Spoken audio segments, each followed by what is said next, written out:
I want to start our conversation today at what might be a pretty logical place at the start of the class. There are all sorts of different ways you could begin a course on the Civil War, all different times you could start a course on the Civil War. Why this one in particular? And what I'm thinking of is after sort of in the introduction, broad surveys of the issue of slavery in the Western Hemisphere, really, and of the historiography of the Civil War, you zoom into the Mexican-American War. So why that point as the start date? Yes, well, as you say, of course, slavery has existed in the Western Hemisphere almost from the very moment of initial colonization.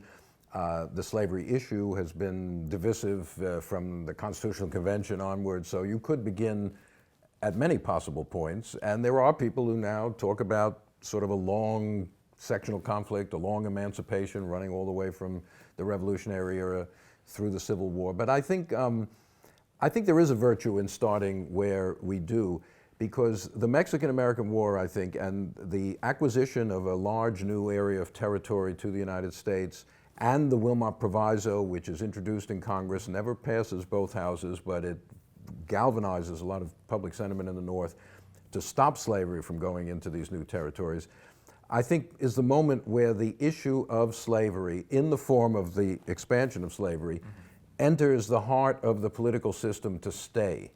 It had been there before on occasion, the Missouri crisis, the Constitutional Convention itself, but the political system had always managed to quarantine it or compromise it or push it to the side because it was so divisive within the system and within the two major political parties. But I think from the Mexican War on, this issue becomes the dominant question in American political life. So I think if we're talking about the coming of the Civil War, if you start too far back, you run the risk of a kind of teleological straight line. Okay, yeah, it's easy to say, oh, look, they're debating in the Constitution, they're debating in 1820, so there's a kind of a straight line all the way through to the Civil War. But I don't think that was the case, and certainly most people in the 1830s, even in the 1840s, didn't think there was a civil war on the horizon. Of course, in the 1850s, they didn't either, but they knew that the sectional conflict was becoming more and more divisive.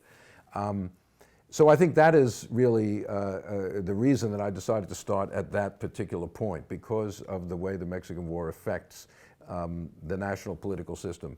Who was it? Ralph Waldo Emerson, I believe, said, "We will swallow part of Mexico, but it will be like a dose of arsenic. It will kill the system," and proved out to be right.